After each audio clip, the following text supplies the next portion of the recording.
Big boss Malayalam season 6-ൽ ഏറ്റവും കൂടുതൽ ചർച്ചയായ ഒരേയൊരു പേര് ജാസ്മിൻ ജാഫർ. എന്തും തുറന്നു പറയാൻ മടിയില്ലാത്ത പ്രകൃതവും ഇമേജ് കോൺഷ്യസ് അല്ലെന്നതുമാണ് ജാസ്മിന് ഇത്രയും അറ്റൻഷൻ നേടിക്കൊടുത്തത്. ബ്യൂട്ടി വ്ളോഗറായി വന്ന് സീസൺ 6-ൽ മികച്ച മത്സരം കാഴ്ചവെക്കുമെന്ന് കരുതിയ ജാസ്മിനെ കാത്തിരുന്നത് വിമർശനങ്ങളുടെ കുത്തൊഴുക്കായിരുന്നു. ബിഗ് ബോസ് ഹൗസിലും പുറത്തും ജാസ്മിന് നിലവിൽ ഹേറ്റേഴ്സ് ആവശ്യത്തിലധികമുണ്ട്. ഒരുപക്ഷെ ബിഗ് ബോസ് മലയാളം സീസണുകളിൽ ഇത്രയും വിമർശനം നേരിട്ട മറ്റൊരാൾ ഉണ്ടായിരിക്കില്ല. ഇവയെല്ലാം സ്വന്തം പ്രവൃത്തി കൊണ്ട് തന്നെയാണ് ജാസ്മിൻ സൃഷ്ടിച്ചെടുത്തത്. വിമർശനങ്ങൾ നേരിടുമ്പോഴും ആദ്യ ദിനം മുതൽ ഇന്നലെയുള്ള എപ്പിസോഡ് വരെയും സ്ക്രീൻ സ്പേസിന്റെ കാര്യത്തിൽ മുൻപന്തിയിലുള്ള ഒരേയൊരാൾ ജാസ്മിൻ തന്നെയാണ്. ഒരു വശത്ത് ഗബ്രിയുമായുള്ള ലവ് സ്ട്രാറ്റജിയാണ് വിമർശനത്തിന്റെ പ്രധാന കാരണമെങ്കിൽ മറുവശത്ത് നേട്ടങ്ങൾ കൊയ്താണ് ജാസ്മിന്റെ യാത്ര. പവർ ടീമിൽ കയറിപ്പറ്റൽ, 5th വീക്ക് ക്യാപ്റ്റൻ, ഗെയിമുകളിലായാലും മറ്റ് ആക്ടിവിറ്റീസിലായാലും എക്സ്ട്രാ ബ്രില്യൻ. വീടിനകത്ത് വിമർശിക്കുന്നവർക്ക് പോലും ഇതുപോലെ നേട്ടങ്ങൾ കൊയ്യാൻ സാധിച്ചിട്ടില്ല.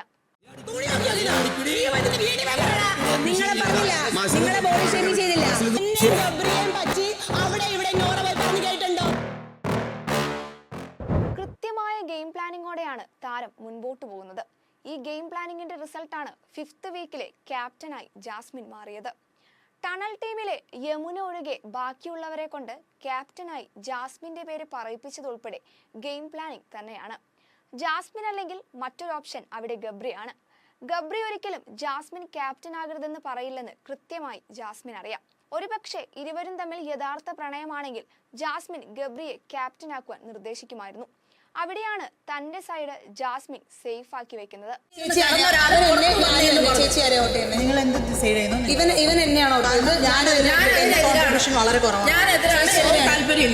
ഇത് മാത്രമല്ല, 4th വീക്കിലെ ടാസ്കുകളിലായാലും ജാസ്മിൻ ഗെയിം പ്ലാനിംഗ് നടപ്പിലാക്കുന്നത് കാണാം. ടാർഗറ്റ്, പ്രൊട്ടക്ട്, ഇഗ്നോർ എന്നിങ്ങനെ വിലയിരുത്തുന്ന ടാസ്കിൽ ജാസ്മിൻ ഗബ്രിയെ പ്രൊട്ടക്ട് എന്ന ടാഗ് ലൈനാണ് നൽകിയത്. അതിനൊപ്പം പറഞ്ഞ ചില വാക്കുകളുണ്ട്. ഞാൻ കപ്പടിക്കുമ്പോൾ അത് കാണാൻ ഇവിടെ ഗബ്രി വേണമെന്നായിരുന്നു. ആ ഒരൊറ്റ വാക്കിൽ വ്യക്തമായി പറയുന്നുണ്ട് ജാസ്മിൻ ഗബ്രിയെ മാക്സിമം യൂട്ടിലൈസ് ചെയ്യുന്നുണ്ടെന്ന്. ഇവിടെ കളിക്കുന്നതിൽ എനിക്ക് ഏറ്റവും ഇഷ്ടപ്പെട്ട ഗെയിമർ ഇവനാണ്. ഇവന്റെ ഗെയിമിംഗ് കാര്യങ്ങളൊക്കെ എനിക്ക് ഭയങ്കര ഇഷ്ടമാണ്. ഗെയിമിന്റെ സെൻസിൽ എടുക്കുന്ന ഒരുത്തനാണ്.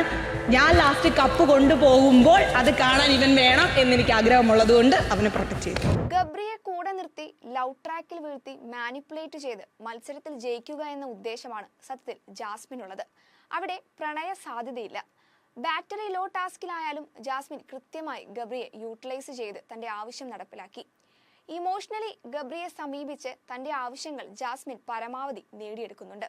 ഈ ഒരു പക്ഷേ ഗബ്രി ഇക്കാര്യം മനസ്സിലാക്കി മുൻപോട്ട് പോയാൽ രണ്ടുപേരും തമ്മിൽ ശക്തമായ മത്സരം കാണേണ്ടി വരും. ഇനി നിലവിലുള്ള മറ്റു മത്സരാർത്ഥികളെ കമ്പയർ ചെയ്യുമ്പോഴും ആരുടെയും മുഖത്ത് നോക്കി വ്യക്തമായി കാര്യങ്ങൾ പറഞ്ഞ് അവരെ എക്സ്പോസ് ചെയ്യാനുള്ള കാലിബർ ജാസ്മിന് മാത്രമേ ഉള്ളൂ. ഇന്നർവെയർ പ്രശ്നത്തിന് പിന്നാലെ ജിൻഡോയെ തന്റെ വാക്കുകൾ ഉപയോഗിച്ച് പൊളിച്ചടക്കിയതും നോറയുടെ ഇമോഷണൽ ട്രാക്ക് പൊളിച്ചടക്കിയതുമെല്ലാം ഇതിനുള്ള എക്സാമ്പിൾ ആണ്.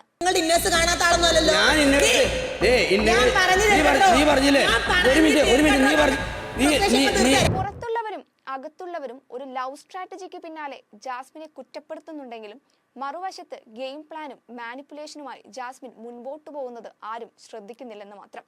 ചില നേരത്ത് പാളിച്ചകൾ സംഭവിക്കുന്നുണ്ടെങ്കിലും ഗെയിം ട്രാക്കിലേക്ക് വരുമ്പോൾ ജാസ്മിന്റെ തട്ട് ഉയർന്നു തന്നെയാണ്. നിലവിൽ ബിഗ് ബോസ് ഹൗസിലെ ശക്തിയായ മത്സരാർത്ഥിയാണ് ജാസ്മിൻ. പ്രേക്ഷകർക്ക് ആവശ്യമായ കണ്ടന്റ് നൽകുന്ന കാര്യത്തിലും മത്സരാർത്ഥികളുടെ കള്ളത്തരങ്ങൾ എക്സ്പോസ് ചെയ്യുന്ന കാര്യത്തിലും തൽക്കാലം ജാസ്മിനെ വെല്ലാൻ വേറെ ആളില്ല. ഇതുപോലെ കൃത്യമായി തന്ത്രം മെനങ്ങി മുൻപോട്ട് പോവുകയാണെങ്കിൽ ബിഗ് ബോസ് ഫൈനലിലേക്ക് ജാസ്മിൻ എത്താനുള്ള എല്ലാ സാധ്യതകളും ഉണ്ട്. ഗബ്രിയുമായുള്ള ലവ് സ്ട്രാറ്റജി ഒഴിവാക്കിയാൽ പ്രേക്ഷക പിന്തുണ ലഭിക്കുമെന്നാണ് പൊതുവെയുള്ള അഭിപ്രായമെങ്കിലും ആ ട്രാക്ക് ജാസ്മിൻ മാറ്റിപ്പിടിക്കാൻ സാധ്യത വളരെ കുറവാണ്.